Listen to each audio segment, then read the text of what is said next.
ti.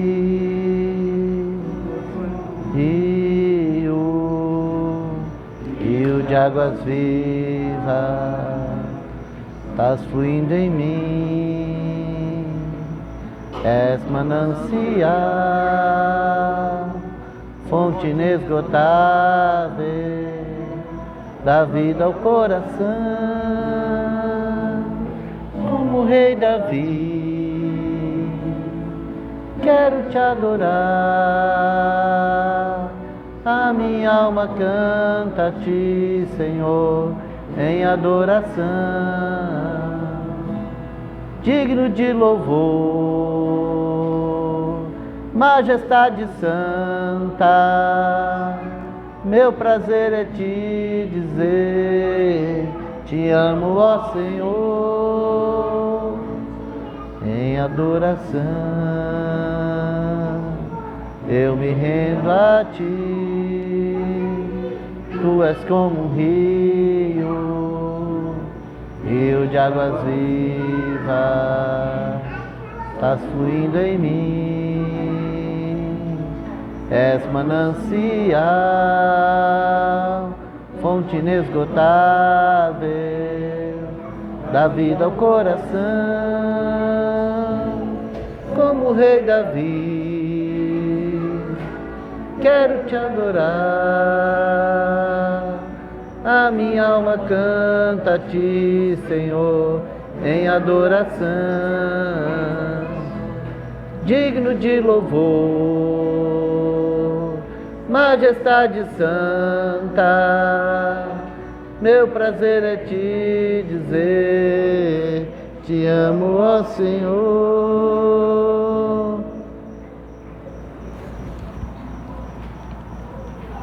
Sim, Senhor, é com esse espírito de adoração que nós queremos nessa noite nos render a Ti, Senhor. Sim. Queremos despojar a Tua presença, Senhor, tudo aquilo que é nosso. Pedir que aquele sangue que foi derramado lá na cruz faça seu trabalho, Senhor, purificando as nossas consciências, Senhor, purificando, Senhor, o nosso subconsciente, purificando as nossas impurezas, Senhor. Pelo sangue precioso da cruz, Senhor, lava-nos de toda a imundícia da carne, lava-nos, Senhor, de toda a malícia, de todo o ódio, de todo o rancor, lava-nos, Senhor, de tudo aquilo que o inimigo tentou nos sujar nesses dias de festa. Oh, Senhor, lava-nos dos pensamentos, do tempo perdido, do entretenimento, lava-nos, Senhor, lava-nos, dá-nos graça, Senhor, para podermos adentrar no Teu santuário, para juntos ouvirmos a Tua voz. Não deixa, Senhor, que hoje nós tenhamos apenas mais uma prática costumeira, Senhor, mas por Tua infinita misericórdia, pelo Teu Espírito, fala conosco. Confessamos, Senhor, que somos um com todos os nossos irmãos, espalhados por todos os lugares, e pedimos a Ti, ó Deus, que onde estiver um ajuntamento de irmãos, o Senhor faça o mesmo. O Senhor lave, o Senhor fale conosco, Senhor, porque nós precisamos crescer juntos, Senhor. Então nós pedimos para o Senhor dispensar a mesma unção para os nossos outros irmãos. Ó Senhor, aqueles irmãos que gostariam de estar aqui conosco, que não vieram, como o Senhor é poderoso para falar ao coração deles também. Então visita o Senhor, por amor do Teu nome, e ajuda-nos, ó Deus, a transmitir para os irmãos aquilo que o Senhor nos tem dado. Nós te pedimos, ó Pai, em nome de Jesus. Amém. Irmãos, hoje foi um dia bastante corrido, mas bastante precioso, sabe? Porque hoje foi um dia que eu corri dentro de casa, cuidando das minhas coisas, que normalmente eu passo o dia cuidando das outras coisas, né? Hoje foi aquele dia de colocar a casa em ordem. E quando chegou umas 2 horas da tarde, o Senhor me levou lá para a cozinha para estudar a palavra. Daí eu peguei minha Bíblia, peguei uns livros e fui lá para cima. E o pensamento estava muito longe daqui, né? Não estava pensando em preparar algo para os irmãos. Mas eu comecei a ler a palavra e o Senhor me trouxe à memória a última vez que eu compartilhei com os irmãos. Exatamente lá em Filipenses 2. E aí, né, coisa que eu eu até tenho um hábito de fazer, né? Que eu sempre que eu leio um texto, eu medito nele, eu escrevo alguma coisa sobre ele, eu sempre vou para o contexto, para conhecer um pouco melhor qual era o contexto, né? E me veio esse desejo no coração, ver qual era o contexto daquele assunto de Filipenses 2, quando Paulo fala assim, ó, tendes em vós a mesma atitude que houve também em Cristo, que foi o nosso estudo, né? E aí eu comecei a folhear para trás e logo eu já encontrei qual era, né, o contexto. Eu falei, pronto, achei, tá no jeito aqui. Mas aí eu falei assim, não, eu vou procurar e... assim vai ficar melhor para vocês, tá?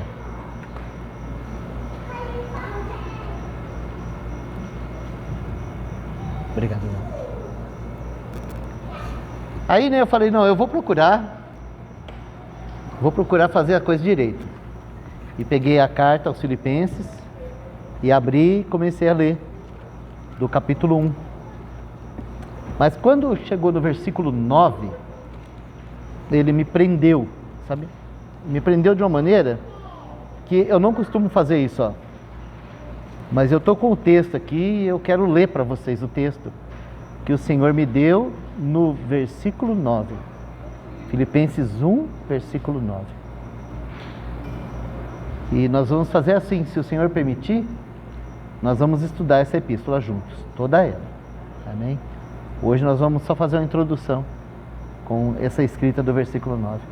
E os irmãos vão ver assim a importância, a grandeza dessa epístola, como ela é grande e como ela é poderosa para nos levar da teoria à prática no poder do Espírito Santo. Isso é muito precioso isso. Filipenses capítulo 1, versículo 9. E peço isso, que o vosso amor cresça ou aumente gradativamente, cada dia mais e mais, para conhecimento do alto e todo discernimento, ou para o pleno conhecimento do alto e todo discernimento. Paulo, ele está escrevendo essa carta, né? E aqui nesse versículo 9, ele vai colocar qual era a sua oração pelos irmãos. Ó, se você voltar um pouquinho, você vai ver que no versículo 3 e 4, ele fala isso, ó, ele fala assim, ó, dou graças ao meu Deus todas as vezes que me lembro de vós, fazendo sempre com alegria oração por vós em todas as minhas súplicas. Mas olha o que ele diz no verso 5 aqui, ó. Pela vossa cooperação no Evangelho, desde o primeiro dia até agora. Ó, eu vou falar um negócio para os irmãos aqui, misericórdia, irmãos. Olha, eu estou falando isso para os irmãos com os meus pés descalços, e em amor aos irmãos e santidade, tá? Eu estou falando uma coisa santa. Mas os irmãos filipenses, eles eram cooperadores do ministério de Paulo. Sabe, eu não posso dizer que os irmãos eram ricos, eram pobres, sabe, nós não podemos dizer isso, que nós não sabemos disso. Nós sabemos que lá tinha uma irmã que tinha muitas posses, que era uma irmã chamada Lídia, que era vendedora de púrpura. Mas nós sabemos que lá, quem se converteu lá?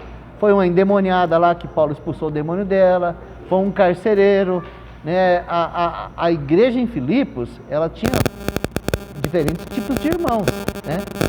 E esses irmãos, Paulo passou por lá, e de certa forma, Paulo e Silas, né?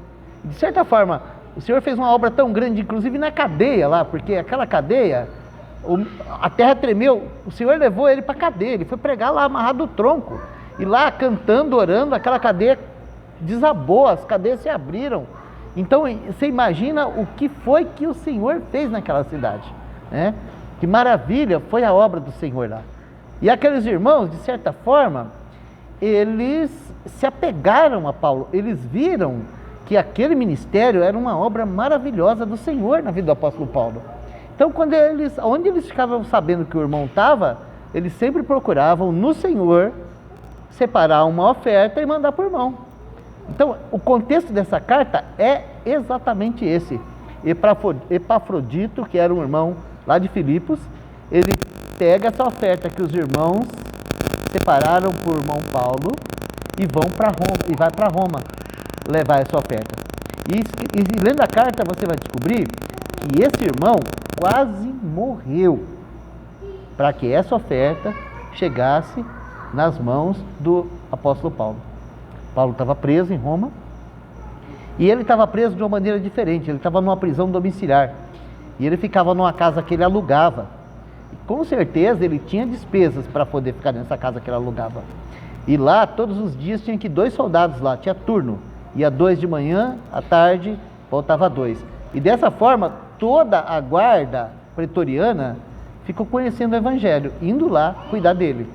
E dessa forma, os irmãos, tanto de Roma como de toda a região, e não só os irmãos, quem quisesse ouvir Paulo, tinha acesso livre a ele.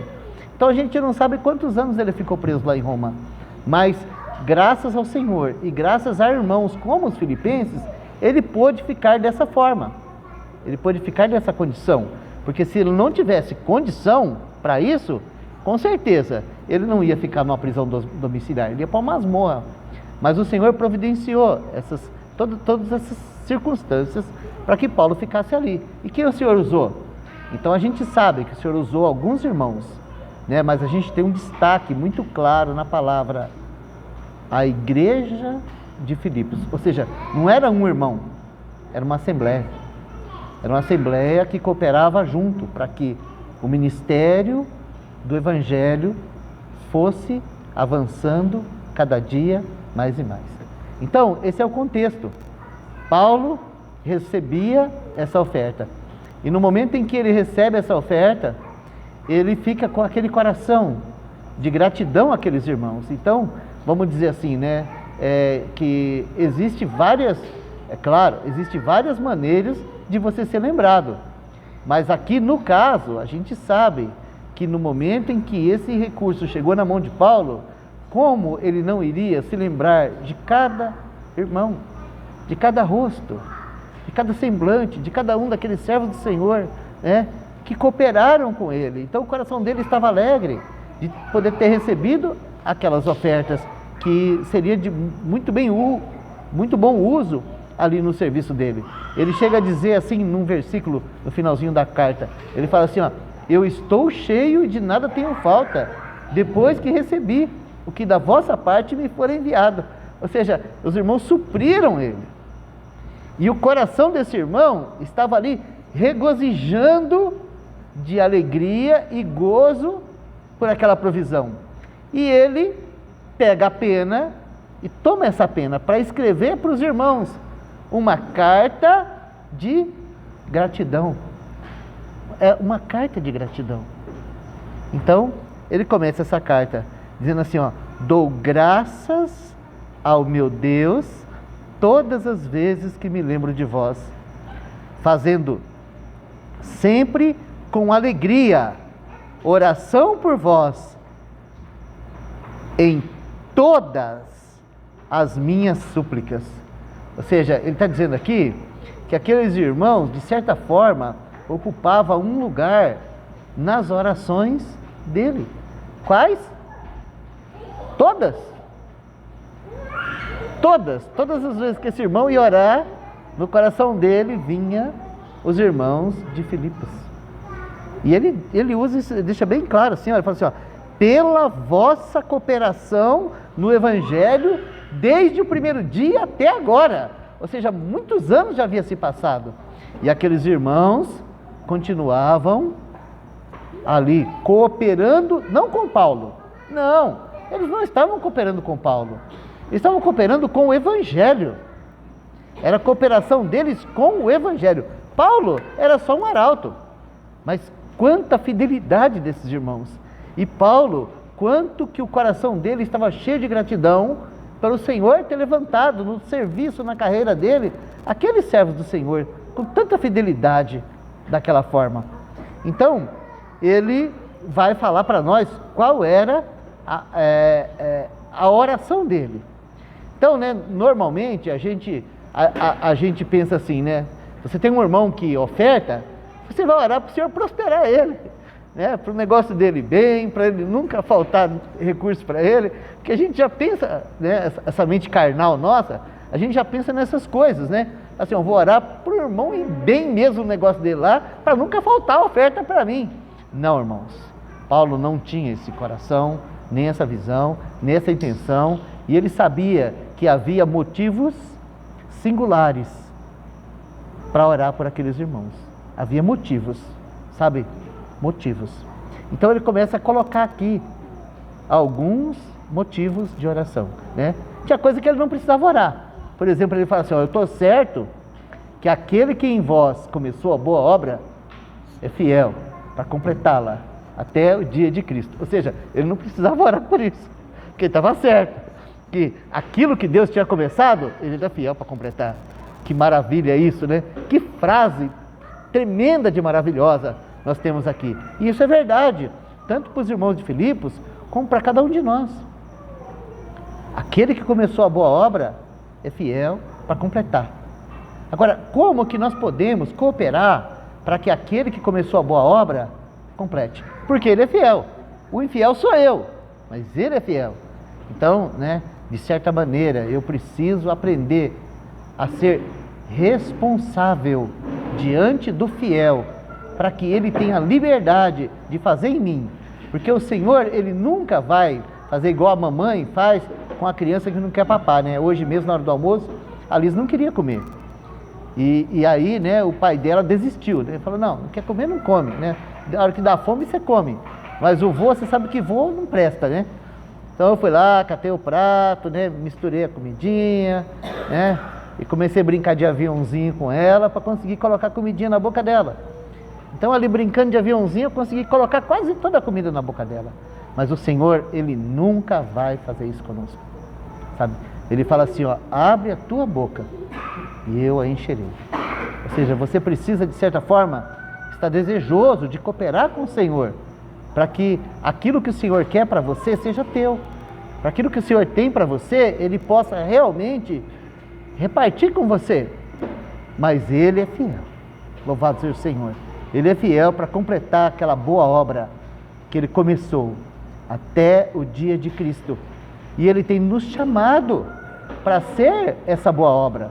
Ele tem nos chamado para ser seus cooperadores.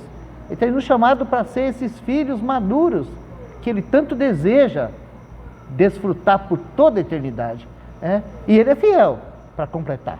Bom, mas continuando, né, a leitura, então quando a gente chega aqui no versículo 9, ele vai falar exatamente qual é a sua oração. Sabe, essa palavra "e peço isso", no grego, não é isso não. Tá? No grego essa palavra é "assim estou orando". Assim estou orando. Ou seja, ele estava orando a Deus pelos irmãos. E qual era a oração? Então ele vai dizer assim, ó, que o vosso amor aumente mais e mais.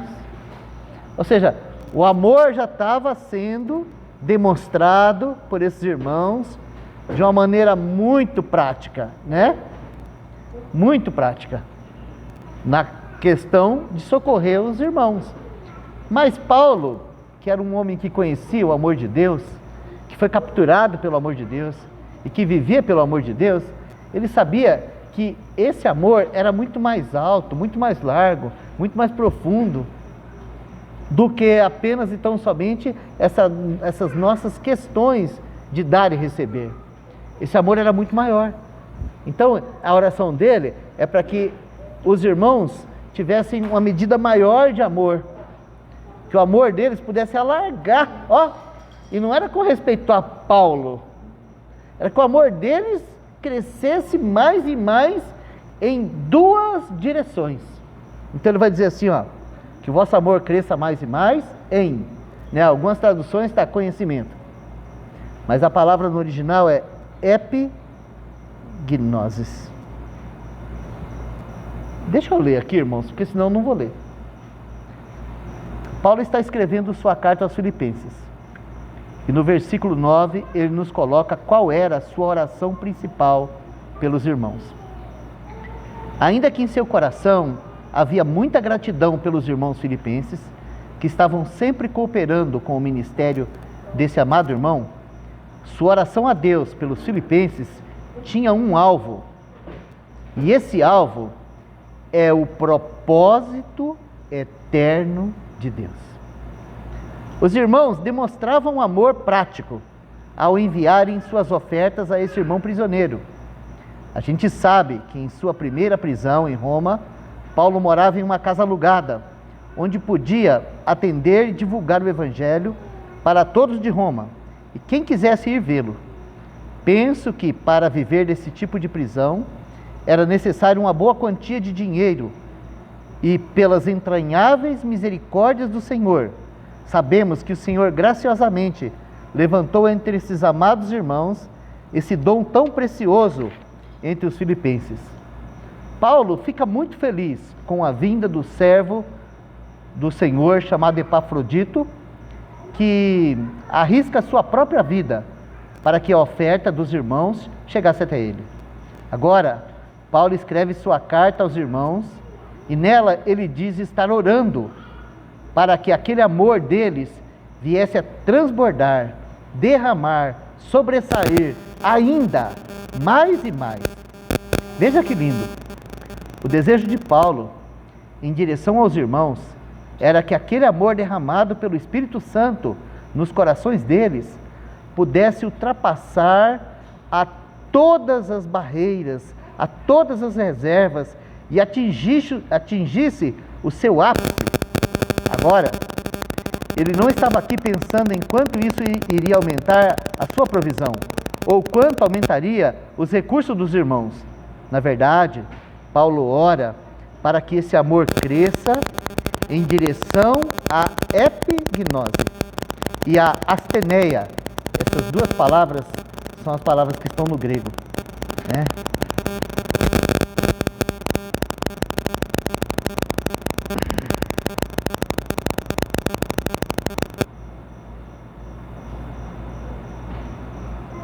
Como precisamos crescer em amor? É o aumento do ágape em nós e entre nós que irá nos levar à epignose. Essa ciência é a do alto. É o conhecimento daquele que se assenta no mais alto lugar desse universo. Em outras palavras, esse amor salvador, esse amor doador da vida, esse amor constrangedor, também é um amor que precisa crescer mais e mais em direção ao conhecimento do alto, ou ao pleno conhecimento da verdade. Mais de Cristo precisamos conhecer, mais dos céus precisamos conhecer. Como precisamos crescer assim? Agora, no mesmo texto, encontramos a palavra asteneia, que significa discernir o que está dentro. Olha que maravilhoso. Por um lado, você precisa ser cheio de amor, mas também precisa ser cheio do conhecimento de Deus, do conhecimento do alto. Sim, isso é um grande avanço, você conhecer os céus. Agora Paulo quer mais, ele quer que esses amados tenham também discernimento. Hoje vivemos dias muito difíceis, pois temos tido a ausência desse amor, a ausência de conhecimento do alto e a ausência de discernimento. O conhecimento do alto é tão importante na vida dos santos que como poderemos cooperar com nosso Senhor se não tivermos esse conhecimento do alto? Somente quando enxergarmos que os céus governam a terra, isso em todos os sentidos, de fato, seremos verdadeiros cooperadores. Sabe, irmãos, eu vou dar uma pausa aqui para tentar explicar isso para os irmãos. Porque quando nós falamos de conhecimento do alto, a palavra ela vai nos exortar em vários lugares, que nós temos que buscar as coisas de cima, e nós daqui da terra. A palavra vai dizer para nós que as armas da nossa milícia, elas não são carnais, mas são poderosas em Deus. A palavra vai dizer para nós que a nossa luta não é contra a carne ou sangue, mas contra principados, potestades, contra o príncipe desse século, contra as hostes espirituais da maldade, aonde? Nas regiões celestiais. Ou seja, o conhecimento do alto é você ter esse discernimento do que é que nós temos acima de nós. Sabe, a gente se preocupa demais com as coisas daqui da terra. E é muito fácil o nosso inimigo fazer com que a gente fique focado nas coisas que estão acontecendo aqui e não discernir que tudo que acontece aqui vem de lá. Seja as coisas gloriosas que Deus nos traz, como também a grande guerra espiritual que nós travamos. Nós temos um adversário chamado Satanás que nos acusa de dia e de noite. E nos acusa tanto na nossa consciência quanto diante de Deus. Você vê que a gente tem pouco conhecimento disso. Então eu me lembro do irmão Gino falando comigo, né, que ele via a luta que eu tinha para buscar os desviados, né? E um dia ele me puxou de lado assim e falou assim: você não aguenta fazer isso, sabe, não tem nenhum problema de sei lá querer trazer o irmão, mas você tem que entender que tem uma coisa muito mais importante para você fazer do que ir lá querer trazer o irmão. Você precisa orar para que aquelas barreiras espirituais sejam quebradas. Você precisa buscar do Senhor que o Espírito Santo visite o coração daquele irmão desviado e fortaleça o homem interior dele, para que ele tenha fome de Deus, sede de Deus. Você precisa juntar os irmãos e orar a Deus firmemente, para que o Senhor faça um cerco em torno daquela pessoa e guarde ela. Isso é muito mais importante do que você ficar querendo ir lá arrastar o irmão. Você não vai conseguir, sabe? São coisas que só quem tem conhecimento do alto pode ver claramente, né? Que a gente já fala assim: não, eu tenho que fazer alguma coisa, e a gente vai lá querer arrastar a pessoa. A gente não para pensar que existe uma batalha espiritual, e que o que está acontecendo aqui nada mais é do que aquilo que está sendo decidido nas regiões celestiais, estão sendo estabelecidos aqui, e nós somos chamados para povoar esses lugares celestiais, sabe? Nós deixamos um vácuo na nossa vida cristã, porque nós não oramos como convém, nós não intercedemos como convém, nós não suplicamos como convém, e nós não estamos preocupados em conhecer as coisas celestiais, as coisas invisíveis.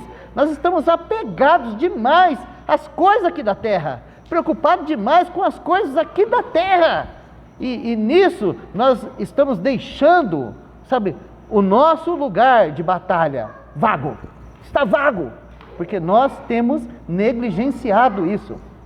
Então, quando a gente vai estudar os homens da Bíblia, a gente vai ver que, por exemplo, Eliseu estava cercado de exército, cercado, o rei da Síria mandou cercar o arraial. Então, o moço levanta de manhã, olha para a montanha, só tem soldado. O moço fica desesperado. Aí Eliseu fala para ele assim: fica tranquilo, não, eu vou orar para você ver o outro exército que está aqui, calma.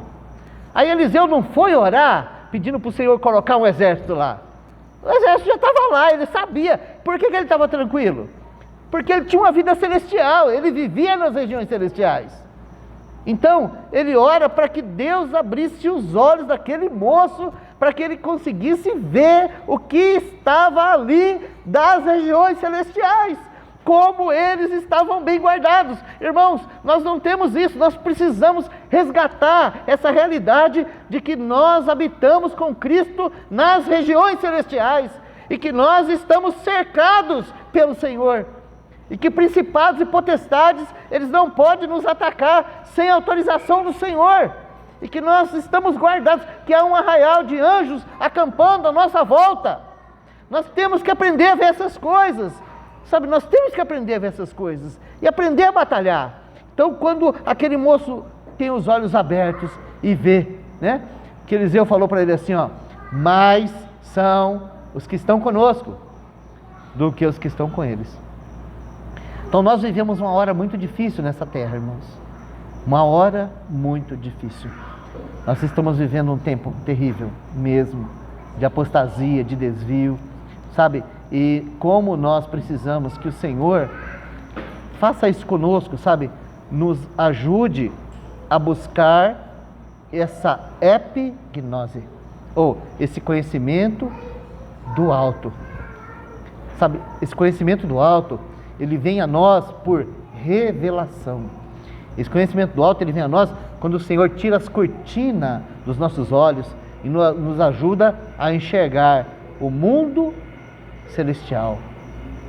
Então nós vamos ver que existe uma batalha, mas que acima da batalha existe um soberano assentado no trono, que tem o domínio, que tem o governo, que tem o controle. E na medida que o nosso coração vai se enchendo desse conhecimento do alto, nós começamos a funcionar nas mãos do nosso Senhor como soldados do Evangelho, como verdadeiros guerreiros do Senhor, que pode ligar e desligar, que pode liberar perdão, que pode abraçar, que pode realmente resgatar vidas que estão perecendo na perdição, mas baseado no quê? No conhecimento do alto. Sabe, hoje, infelizmente, a grande maioria dos chamados irmãos da cristandade estão querendo encher salão e aumentar a arrecadação. Sabe, o Senhor tem que tirar isso de uma vez para sempre do nosso coração. E a gente tem que desejar realmente batalhar nas regiões celestiais, para que uma vida seja tirada de lá e trazida para o amor, trazida para o perdão, trazida para o Senhor. Então, para isso, nós precisamos realmente, sabe, ter esse conhecimento do alto. Olha, a gente vai estudar a palavra de Deus e a gente vai descobrir quantos santos do Senhor que experimentaram isso, né?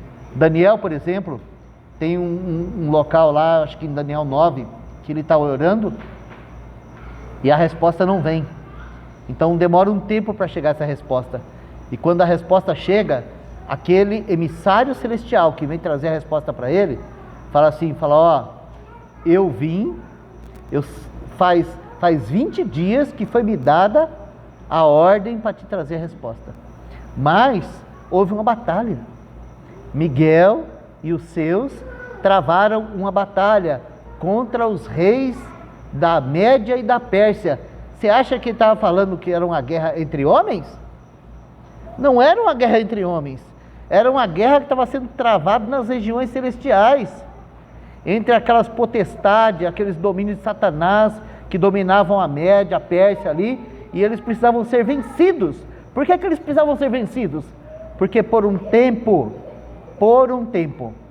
aqueles reinos teriam que ser governados por anjos de Deus, para que Israel voltasse para a terra, para que houvesse aquelas liberações, para que aquelas coisas fluíssem. Então, irmãos, até mesmo o mundo político, sabe, a maior besteira que a gente faz é querer mudar o mundo político pelo voto. É uma bobagem que a gente faz, é sair por aí defendendo bandeira de candidato, sabe? Mas nós podemos interceder para que o Senhor abra os céus, sabe? Para que o Senhor vença essas potestades corruptas que governam essa nação. Mas essa é uma batalha que não é ganha pedindo voto. Essa é uma batalha que é ganha com a boca no pó, a igreja se tornando um guerreiro celestial, né? Quantos irmãos oraram por suas nações e o Senhor abriu os céus e mudou o cativeiro da nação e as pessoas se converteram. O objetivo era isso, que aquela nação, que as pessoas fossem salvas, que houvesse um testemunho do Senhor, sabe? E a gente não ora assim. A gente fica pensando de botar um presidente lá, que melhore a vida financeira nossa, que acabe com a corrupção, que faça a gente sair da classe C para a classe A. Não é nada disso. Nós precisamos realmente, sabe, nos unir como igreja e orar ao Senhor para que a vontade dele seja estabelecida nessa nação, para que a idolatria desse país pegue fogo, para que haja um avivamento aqui, que tenha conversão de almas, que até os mercenários, sabe, abandone o seu serviço de mercenário e se converta a Jesus, para que os padres, os bispos, seja lá quem for, quando estiver lendo a Bíblia, tenha revelação de Jesus Cristo. Nós temos que fazer isso, nós temos que interceder. Dessa forma, é isso que nós precisamos aprender a fazer como igreja, né? A oração corporativa da igreja é uma coisa que está minguando dia a dia, porque a gente não tem essa consciência, que quando nós nos reunimos para orar pelos interesses do Senhor, nós estamos aprendendo a batalhar nas regiões celestiais. Por que eu falo isso? Porque normalmente quando a gente ajoelha para orar sozinho, a gente ora pelo cachorro, pela mãe, pelo pai, pelo filho, pelo salário, pelo problema no trabalho. A gente esquece qual é a vontade do Senhor. Então, como que nós precisamos realmente nos reunir, como a gente está aqui hoje, para aprender a orar como igreja, pelos interesses do Senhor, e aprender a colocar o nosso pezinho nesse lugar. Regiões celestiais. Então, esse é o assunto principal. Ele está orando para que os filipenses, sabe, crescessem em amor de tal maneira que eles tocassem as regiões celestiais. Agora, olha que incrível isso. Eles não precisavam crescer em sabedoria, eles tinham que crescer em amor para tocar as regiões celestiais, porque é o amor de Cristo que nos constrange, é o amor de Cristo que nos desperta, é o amor de Cristo que vai fazer com que a gente pare para pensar que muito mais importante que os nossos interesses são os interesses do alto. Sabe, irmãos, quão maravilhoso é quando o nosso coração derretido de amor pode se prostrar diante do Senhor e dizer assim: Senhor, que seja feita a tua vontade, como é no céu, também na terra. Essa é a oração do irmão. Mas, irmãos, eu vou continuar a leitura aqui, senão eu não termino. Pois nosso chamamento é celestial, nossa batalha é celestial, nossa esperança é celestial. Ou seja, se nós esperamos em Cristo somente nesse mundo, estamos numa posição muito, mas muito aquém ao nosso chamamento celestial. Que o pai da fé, Abraão, quando correu a sua carreira, ele tocou isso. O escritor aos Hebreus diz que Abraão pôde viver aqui no mundo como um peregrino e forasteiro, porque ele viu a cidade que tem fundamentos, cujo arquiteto e construtor é Deus. Então, irmãos, é isso que nós precisamos, que o Senhor abra os nossos olhos, para que a gente veja o nosso futuro, que a gente consiga compreender para onde nós estamos indo, o que está nos aguardando, porque se o Senhor fizer isso, então imediatamente os nossos interesses vão ser alterados, sabe, vai vir para a balança realmente as coisas eternas, e essas coisas passageiras, elas não é que elas vão deixar de existir, elas vão passar a ocupar o seu lugar devido, e você vai descobrir a importância que é essa vida celestial. Porque olha, quando os filhos de Deus realmente se ocupam com as coisas do alto, olha, irmãos, eu não estou querendo fazer pegadinha com ninguém aqui não, tá? Quero falar com a verdade para os irmãos, a verdade eterna. Quando os filhos de Deus se ocupam com as coisas do alto, de maneira como se deve ocupar, o Senhor cuida soberanamente e abundantemente de tudo o resto. Tudo o resto. Sabe por que a gente vive capengando com o resto? É porque a gente coloca o foco no resto. Então aquela palavra buscar em primeiro lugar o reino de Deus e a sua justiça, a gente descarta, a gente vai para essas coisas, a gente foca em todas as outras coisas, e a gente fala assim: por que, Senhor? Por que, Senhor? Por que, Senhor? Porque nós estamos focados aqui na terra e não nos céus. Na medida que o Pai nos deixa ver as coisas do alto, tudo passa a ter sentido, mas sem epignose. Tudo o que veremos serão coisas daqui.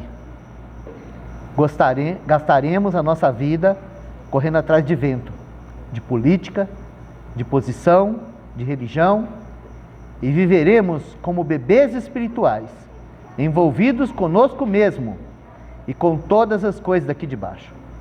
Mas, se o Senhor nos concede epignosis, então poderemos viver a vida em um plano mais alto, graças ao Senhor. A princípio, parece ser isso o suficiente, né? Nós olhamos e falamos, não precisamos mais nada.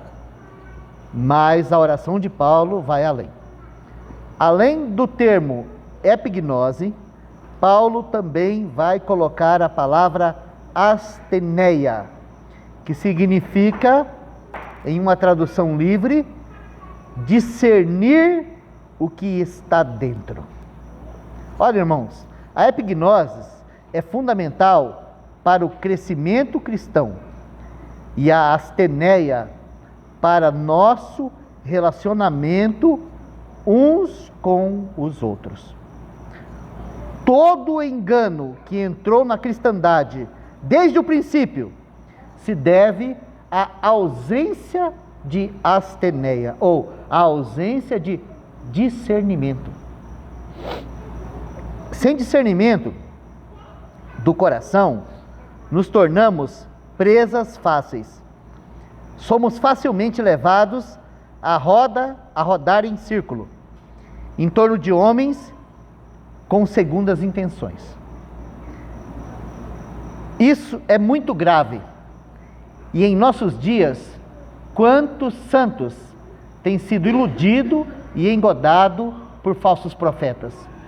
Quantos amados irmãos têm desviado suas ofertas de amor, que deveria atingir as necessidades reais do corpo de Cristo, e ao contrário, estão sendo levados pelos mercenários para bem longe daquilo que é o propósito de Deus.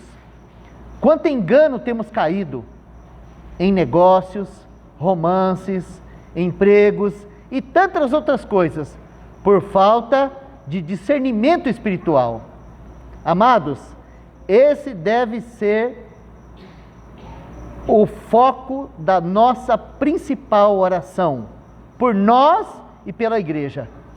Temos que começar a orar direito e a buscar do Senhor que seu amor aumente mais e mais dentro de nós, para que nós cresçamos em conhecimento do alto e em discernimento espiritual.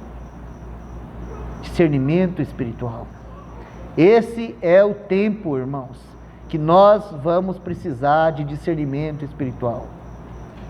Sabe, ainda mais agora que nós carregamos o mundo na palma da mão. Nós precisamos de discernimento espiritual, porque é só o discernimento espiritual que nos ajuda a realmente termos relacionamentos de verdade. Porque quando nós encontramos as pessoas, o Senhor já mostra para nós qual é a intenção do coração daquela pessoa. Quando alguém vem conversar conosco, nós já sabemos qual é a intenção do coração, o que está escondido ali, qual é o propósito daquilo ali. Então, dessa forma, nós não somos iludidos, porque nós não ousamos, sabe, trabalhar só com isso aqui. Nós ficamos sempre em alerta para que o Espírito Santo traga para dentro de nós a impressão correta do que está por trás daquela crise, do que está por trás daquela euforia, do que está por trás daquela mensagem, do que está por trás daquele pregador, do que está por trás de todas essas coisas. Porque hoje, irmãos, nós vivemos os dias do profissionalismo da palavra de Deus. Então, sem discernimento, nós seremos presas muito fáceis em todos os aspectos. Que o Senhor tenha misericórdia de nós e que a gente, sabe, busque essas realidades sobre as quais Paulo orava pelos irmãos de Filipos, porque nós precisamos disso tanto quanto eles. Amém?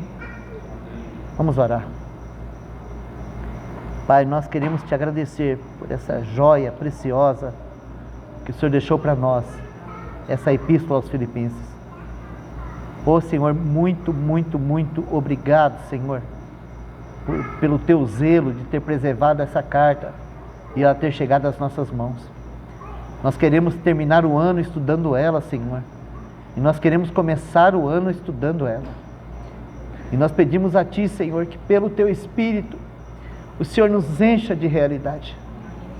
O Senhor nos dê essa epístola, Senhor, e nos dê o Espírito que está nela, para nos levar a vivermos essa vida prática, a vivermos na prática essas realidades, a nos tornarmos, como o nosso irmão Antônio falou aqui na hora que ele chegou, a nos tornarmos imitadores de Cristo como Paulo era.